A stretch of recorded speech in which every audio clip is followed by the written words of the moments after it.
ግፉ ስፍር ስለነበረ እንደወደቀ ሲረገጥና ሲገላታ በማየታቸው ሆድ ባሳቸው፣ አዘኑ። እሱ ይህን መከራ የሚቀበለው ሰውን ለማዳን፣ ግን እነሱ ስላዘኑና ባቸው ስለበዛ ጌታችን መድኃኒታችን ኢየሱስ ክርስቶስ መስቀሉን ተሸክሞ በሰባተኛው ምዕራፍ ወድቆ ተነስቶ ትንሽ እልፍ ብሎ እንደሄደ ጩኸታቸው በዛ።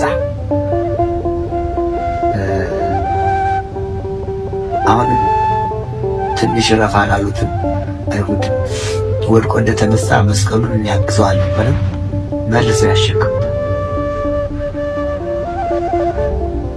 ለዓርብ ዕለተ ስቅለት የዓለም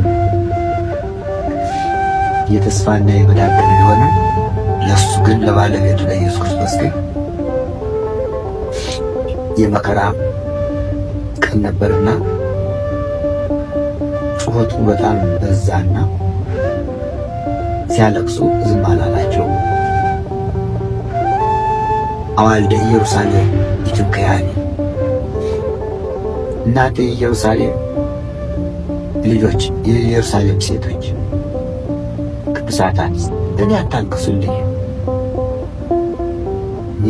ዓለምን ለማዳን ስለመጣሁ ይህ መከራ ወድጄ በፈቃዴ የተቀበልኩት መከራ ነው። ብከያ ላይ ለርስክን ወላይ ለሁሉክን ለራሳችሁና ለልጆቻችሁ አልቅሱ።